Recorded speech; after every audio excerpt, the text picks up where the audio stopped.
Welcome to the Global Lane. I'm Gary Lane. On today's Where in the World, a missionary who spent time in prison with ISIS members. Stay tuned for his harrowing experience that almost cost him his life. And back on the home front, CBN's national security correspondent Eric Rosales will talk about James Comey leaks and answer some questions about Wray and Lynch. Next, on Set It Straight, can illegal immigrants vote? Lauren Creekmore took to the streets to see what people really think. And an app designed for illegal immigrant complaints about their low wages. Well, stay tuned for that. And also, is the word terrorism offensive? See what the Associated Press says about the politically correct term. Next, religion and politics. Can they coincide? Juan Garcia brings us that. And lastly, stay tuned for my closing thoughts on driving it home. And it all starts right now on the Global Lane. For years, he served the persecuted church with the voice of the martyrs. Then at the end of a trip to Sudan, Czech national Peter Yashik was arrested and charged with espionage. He was jailed on that charge with Islamic militants and later sentenced to 20 years. But now he's free from prison.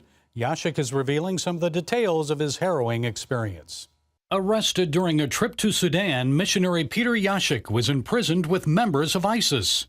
One of the ISIS members was a Libyan guy who, at the age of 12, was a personal guard of Osama bin Laden in Tora Bora. And later on, when he returned to Libya, he was one of the murderers who slaughtered the 20 Egyptians on the Libyan shore. He told me that if I was an American or Russian, that he would break my neck immediately and kill me. He took out a fishing string, quite a strong fishing string from his pocket, and he was showing how he can kill a person within a few seconds with this fishing string. Peter discovered his other cellmates were just as extreme. When asked to share news from the outside, he told them about the Paris terrorist attack. When I said that 129 people got killed, they interrupted me and they started to shout Allahu Akbar for several minutes. So immediately I knew that the company that I was in, and I stopped telling them any more news. They called me a filthy pig or a filthy rat, and if I did not react to this new name, they started to beat me with slapping my face or fist to my face, or then they used a wooden stick. So I gradually learned to live with the new name. I was not Peter anymore, I was just filthy pig. How did it come to this? Why was this man dedicated to helping persecuted Christians now himself persecuted? Peter's arrest came in December 2015, just 2 years after the Sudanese government thought it had expelled all foreign Christian workers from the country. While visiting Sudan, Peter met with Christian leaders and recorded some video. Agents confiscated his equipment and charged him with spying against the government. During his first 4 months in jail, Peter asked God to return him to his family.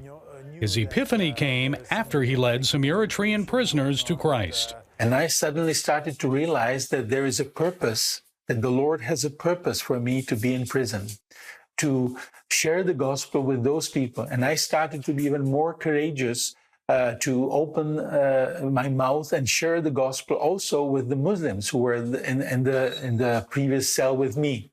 In January 2017, a Sudanese court sentenced Peter to 20 years in prison. His work helping persecuted Christians in Sudan was considered an anti-state activity, espionage.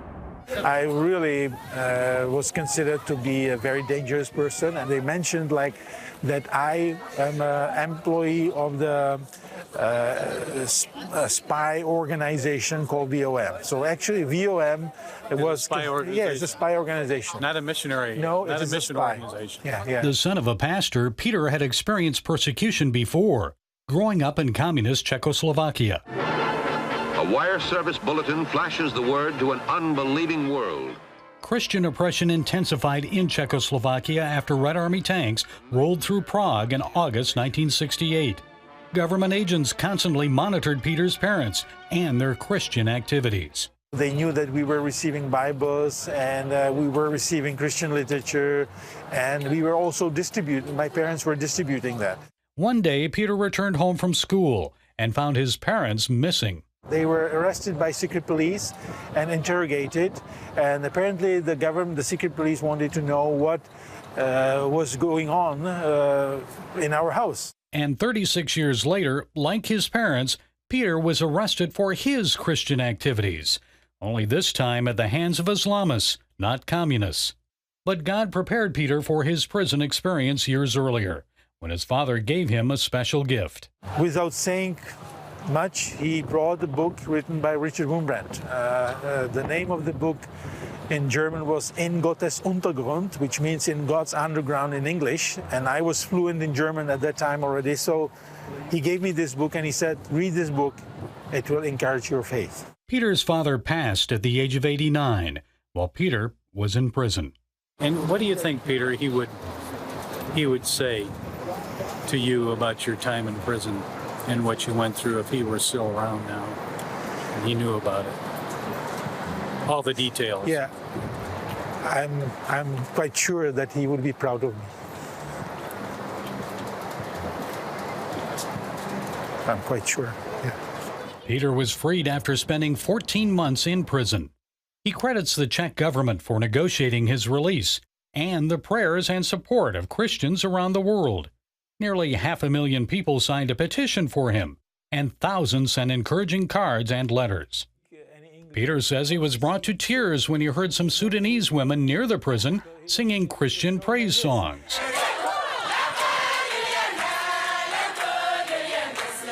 How did your experience change you? How is Peter Yashik different now compared to before your prison experience? When you come through this situation, you realize that everything that you have is a grace of God, and it is on His strength that it is in prison. It is not your own strength that you can survive. Being humble and being faithful till the last moment, this is the moment when we can be more than conquerors when we go through difficult situation because of our faith in Jesus Christ. A humble servant of the persecuted church, persecuted himself, and then freed from prison. Grateful for those who prayed and for learning to wait patiently on God for victory and grace. What a beautiful city, Prague. Now, from the Czech Republic to the world's largest democracy, members of a Hindu militant group have struck again in India, gunning down a Christian pastor outside his church, leaving him bleeding in the street to die. On July 15th, members of the radical RSS telephoned Pastor Sultan Masih to lure him outside his Temple of God church in Punjab. Shortly afterwards, the pastor was shot down by two young men passing by on a motorcycle. Now, let me warn you, the video we're about to show you, captured by church security cameras, is a graphic depiction of the actual murder of Pastor Sultan. Now, if you have small children with you, you may not want them to view this. Take a look.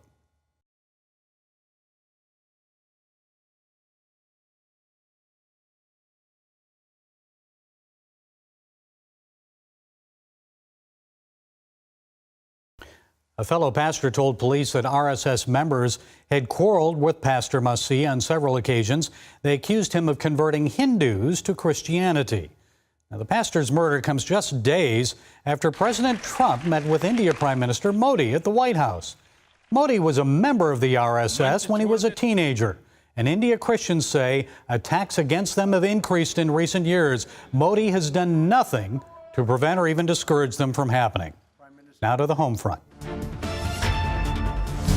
Switching gears now to the home front, James Comey is writing a book on the so-called House of Cards drama in the White House. So what could he possibly be writing about? And Christopher Wray, who is he? We will explore Trump's new FBI director pick. And Wray and Lynch. Did you know she brought over the Russian lawyer Don Jr. met with? Well, we'll find out about that and talk about that interesting twist to that story. CBN News national security correspondent Eric Rosales now joins us. Eric, you're right here in the studio. Thanks for being with us. Yeah. So what are you hearing about this new book? Well, I tell you what, the infamous memo writer is at it again. Yeah, exactly that. You know, we're hearing everything that it could be. It's currently being shopped around right now by Haviland Media, and he could be receiving millions of dollars. And of course, the big question everybody wants to know is what exactly happened in the days and months coming up to his firing and the talks that he had with President Trump. Yeah, it would have been nice to be a fly on the wall for that, Oh, and that maybe he'll great. tell us. That would have been great. And it's already expected to be a bestseller, so we're gonna have to wait and see. Okay, now the new FBI director that is probably will be confirmed, do you think? I believe he will be confirmed. You know, we're hearing everything from Christopher Wray, but we're hearing everything from even Senator Dianne Feinstein giving her big thumbs up on this pick for and it's a good pick. It's a good pick by the president because he's somewhat different than Comey. You know, those that I spoke with up there on Capitol Hill and those who know him say. So he's the anti-Comey? They kind of describe him a little bit as not a type of person who likes to get into the limelight. He is more of an introvert, likes to get things done, likes to be able to move forward on items, but not likes to get the recognition for it. And that's something that we need in the agency right now. Maybe give the recognition to the agency rather than to the himself. men and women who are below him, and that is important. What else do we know about him, Eric? What's his background? Yeah, DOJ Assistant Attorney General in the Criminal Division under George W. Bush during 2003 to 2005. We also know that he focused on crime fraud issues. Now, what about the former Attorney General, Loretta Lynch? Boy, that's a big issue. How do they feel about her, the people, the rank and file in the FBI? The rank and file of the FBI those that I spoke with did not like her. They did not like her because they felt that they were at times even backstabbed by her and had to be able to get more information on cases that they thought were cut and dry and that they would be able to get convictions on, but yet they did not receive that from the U.S. Attorney General. Well, we know that she did meet with former President Bill Clinton just within days of Hillary Clinton being questioned by the FBI. Yes, she did. And in addition to that, there's some information coming out that she may have been involved in bringing in this lawyer. Yeah, the Russian attorney that Veselnitskaya that was and I'm glad you said her name because that is a very tough name to say. Veselnitskaya. She was with Donald Jr. Yes. Did Lynch bring her in? Well, you know, I actually personally contacted the U.S. Attorney's Office in New York, and they have a very different scenario than what Loretta Lynch's people are telling us. Loretta Lynch's staff is telling us that she had no idea that she was here in the country, but yet the New York office is actually saying that no, that she was specifically brought in on a very special visa after she was denied her first visa. So it's interesting to see that in order to be able to receive that visa, you had to get the sign-off from the head honcho, and that was Loretta Lynch. Wow, well, that'll be interesting to see where that goes. Now, what do you think? Is Wray going to be, if he gets confirmed, will he be investigating some of these things? I believe that he will be investigating some of these things, and could we actually even see possible charges against Loretta Lynch? We don't know, but we do know that she could actually be giving some testimony before the Senate Intel Committee. I'm hearing that as well, that she may be subpoenaed to give some testimony there. So it sounds to me, Eric, like it's going to be a long time before we get all this Russia stuff behind us. Before we get all the facts with us, you know, as we know, we're hearing also next week that possibly within the very near future that Donald Trump Jr., along with Jared Kushner and Paul Manafort, will be testifying before the Senate Intel Committee as well. That will be the big ticket in Washington. That's going to be the big ticket in Washington. Besides the Comey hearings and the session hearings, that's going to be the third in line. Okay, great. Thanks for being with us, Eric. And I know you'll keep us on top of that. Do illegal immigrants have the right to vote? I would say if they're paying taxes, yes. Okay. If not, no. So if they're illegal and they're not paying taxes, then they shouldn't. No, I don't. You should be a citizen if you want to vote in the country. It's part of the Constitution. That's a good question. The right, I mean, according to the Constitution, probably not, but I think they're still human, so, you know, they should, I don't know. It's like up for debate for me. No, they shouldn't have the right. Because if they want the right to vote, then they should go through the process the legal way, and they should earn to be a United States citizen, and they should be able to vote then. But until then, no. Absolutely not. Because if you're going to have the right to vote, you need to be a citizen here and earn the right to vote. It's not free. I don't think they should, no. You know, they're not citizens here, so I would say no, they shouldn't have the right to vote. Only that should be reserved for citizens of the country. No, I don't. I don't feel that if you're not a citizen of the United States, you shouldn't be allowed to vote. So, Lauren, what'd you think about everyone's answers? Gary, you know, I'm always surprised these days when people give me right and wrong answers, but even more surprised when they are actually educated on legal citizenship. You know, listen to this thought from President Obama last year.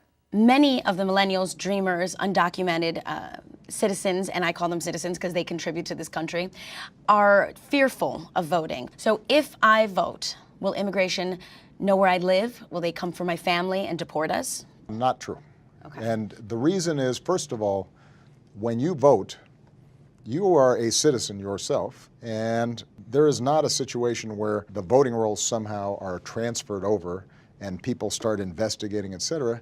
The sanctity of the vote is strictly confidential in terms of who you voted for. If you have a family member who maybe is undocumented, then you have an even greater reason to vote. This has been a huge fear presented, especially during this election. And the reason that fear is promoted is because they don't want people voting. People are discouraged from voting, and part of what is important for Latino citizens is to make your voice heard, because you're not just speaking for yourself, you're speaking for family members, friends, classmates of yours in school entire community who may not have a voice, who can't legally vote, but they're counting on you to make sure that you have the courage to make your voice heard.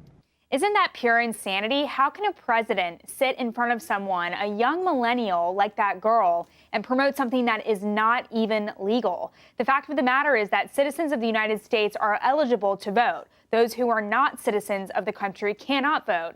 But the Democrats and professors across the nation are creating these invisible laws that are making impressionable students believe this is an actual human rights violation. It's utter craziness.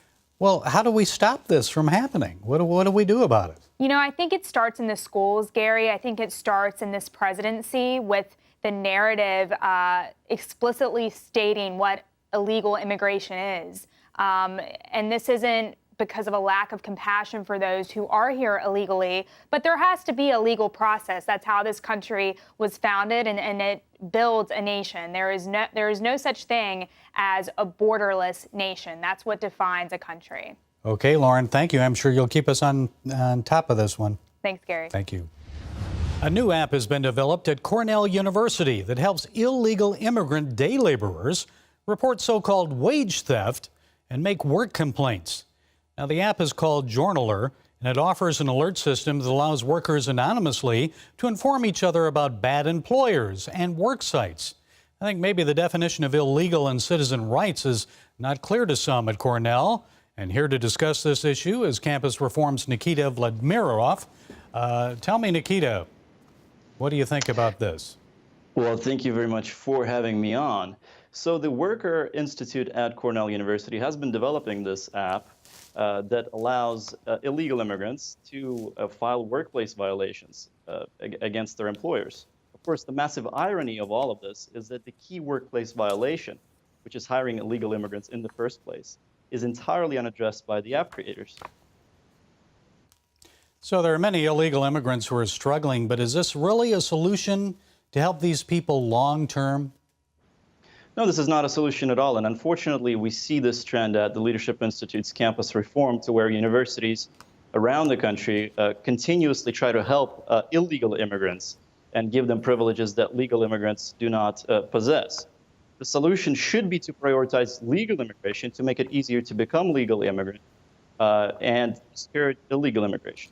And we know, Nikita, that a New York City Council speaker, Melissa Mark Viverito, said this digital inclusion is elevating activists to new levels as they're increasingly using the technology of today to send out a message and organize communities that are under attack. So do you consider this a legitimate attack? Well, I mean, look, there's another very similar app called the Dreamers Roadmap that actually allows illegal immigrants to look and be connected to the nexus of various scholarship funds to actually assist them with their education.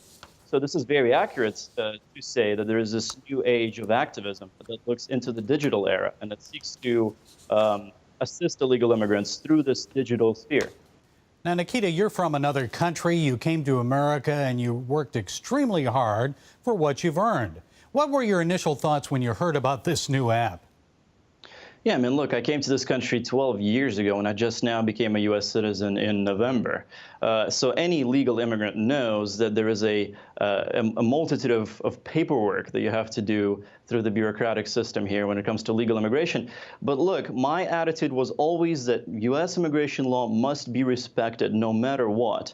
So I was extremely bothered by the fact that in the United States, you have various activist organizations that seek to prioritize illegal immigration over legal immigration. So our priorities have to be reversed. Okay, Nikita Vladimirov, thank you for joining us today.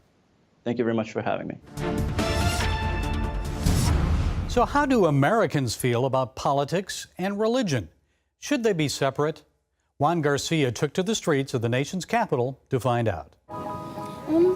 I think faith is important in helping you make decisions, but it shouldn't be your central point because people have different beliefs. Do you think faith should play more or less of a role in politics? More. Why is that?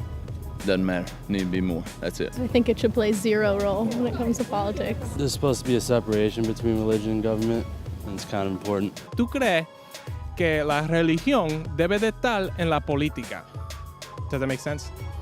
No, porque no se lleva la política y la religión.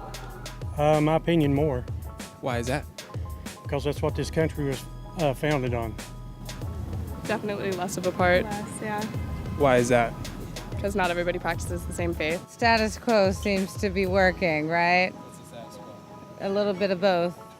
I believe that the country was based on Christianity at the beginning, and that this world has been taking Christianity and religion out of it. Up top.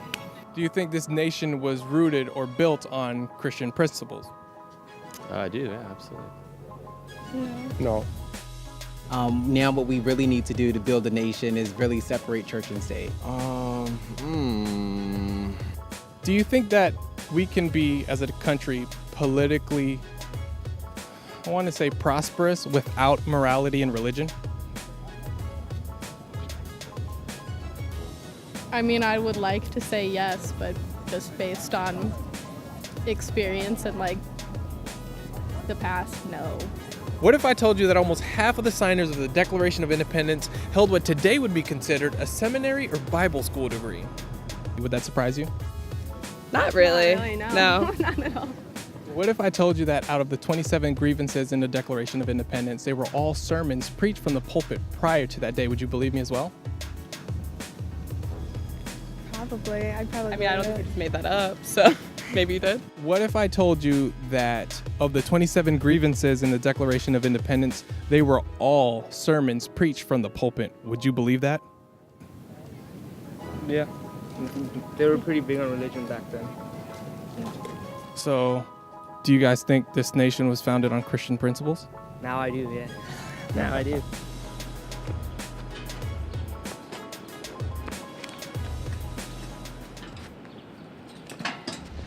So, Juan, I couldn't help but be surprised that not many people really understand this country and that it's founded on Christian principles. Were you shocked? Gary, the more research I do, the more surprise I get. We've all heard of John Hancock. He signed the biggest signature on the Declaration of Independence, but few people know that over 20 times he called his entire state to fasting and prayer. And guess what? He did it so that everyone could get to know Jesus Christ as their personal Savior. Imagine a governor doing that today. I don't think you wouldn't hear it today, would you? They'd be worried about offending someone. Now, tell me about this, Juan. Are they still teaching history, teaching students in our nation's capital about this? And I know that even in college, these two women that you interviewed, the young women, were actually students from George Washington University. Didn't even know about George Washington.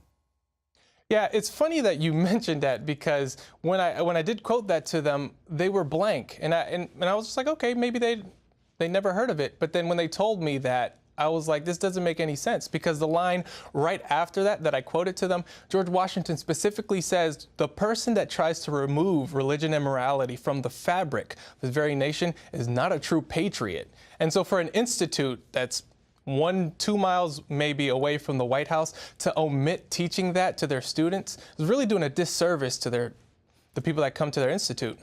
Okay, Juan Garcia, our man on the street in Washington. We'll look forward to your next report. Thanks, Juan. Thank you. Remember this clip from the old Brady Bunch show? It's when Jan is overtaken by jealousy of her older sister, Marcia. Take a look. All I hear all day long at school is how great Marcia is at this, or how wonderful Marcia did that. Marcia, Marcia, Marcia. Okay, now let's fast forward 46 years. Instead of Marcia, Marcia, Marcia, all we're hearing these days is Russia, Russia, Russia. And it's hurting our nation and our relations and image on the global lane. In 1966, Norman Jewison directed the movie comedy The Russians Are Coming, The Russians Are Coming. Alan Arkin played the Russian lieutenant, Uri Razanov, but you can call him by his nickname, U. The film's about a Soviet submarine that runs aground off the New England coast. Now take a look at the panic that sets in from the townspeople when the Russians come ashore looking for help. The Russians have landed. This whole danged island's under attack by Russians. The Russians have captured the airport. Yeah. Just don't panic. We've got to have ourselves a leader. It's all over. It's finished. It's all over. We haven't got a chance. Not a chance. It's a bit like the liberal media and the constant drumbeat of Trump administration Russia collusion, isn't it? Well, folks, let's all just calm down a little bit. So Donald Trump Jr. met with a Russian lawyer to possibly get some dirt on Hillary Clinton. Oh my, that's never been done by anyone in politics before now, has it? Well, maybe you should ask Hillary about meetings like that. Maybe you should also ask her about her president husband, Bill, who in 1994 sent Michael Caputo to Russia to try to get Boris Yeltsin reelected. Or ask her about President Obama and the State Department using U.S. taxpayer money, that's right, your dollars, to undermine Bibi Netanyahu's reelection effort in Israel. Well, on numerous occasions, the United States government has worked overseas to get favorable candidates elected. The Russians and others do the same thing. Now, the big question is, did the Russian tampering actually change votes? After more than 8 months, there's no evidence that any votes were changed by Russian hacking into voting machines. Now, I'll tell you what may have altered the election outcome: votes cast by non-citizens and dead people. Yes, dead people. But back to Russian collusion. The Russian lawyer Natalia Veselinskaya didn't deliver any information, but we know she may have had ties to Fusion GPS. Now, that's the organization behind the fake Trump-Russia dossier, which reportedly received funds from some pro-Hillary Democrats. We also know that members of the Clinton campaign had similar meetings with Ukrainian officials, who reportedly actually gave them information on Donald Trump associates. So, folks, every political campaign tries to dish dirt on their opponents. It's happened for years, it'll continue, and that's part of the American political game. Now, no laws are actually broken if the information is obtained legally. But the bigger issue here is the leaking of classified information and illegal wiretaps. Now, that's a story worth following. And I'm assuming Special Prosecutor Robert Mueller is focused on this. If not, he should be. There were 125 leaks in Trump's first 126 days in office. Leaking government documents and information is illegal. It's a felony. Now, the leakers should be investigated, including former FBI Director James Comey, who did leak classified information to his Columbia University professor friend, who then leaked it to the New York Times. So if Christopher Wray is confirmed as FBI director, he should launch an investigation of Comey, the DNC, and its alleged ties to Fusion GPS and the Clinton campaign. He should also investigate those meetings with the Ukrainians. But the Russians, it's all about the Russians and Trump. And while the liberal media obsesses over Russia, let's not forget about kids like these, who still suffer in Syria or in refugee camps. Let's not forget about our veterans. Many still cannot get the care they need, and at least 20 per day commit suicide in America. Let's not be so preoccupied with something that happened 9 months ago that we forget to see what's happening right in front of us. Now, there are matters that are important to us as a nation, as a people, like healthcare, taxes, and immigration. Elections and political investigations will come and go, but how we treat one another will last forever. Let's not forget to pray for one another and pray for our country. 2 Chronicles 2:14 tells us, if we humble ourselves and pray and seek God's face and turn from our wicked ways, then God will hear from heaven, and he will forgive our sins and will heal our land. Boy, we need a lot of healing. That's it from the Global Lane this week. Until next time, I'm Gary Lane. Be blessed.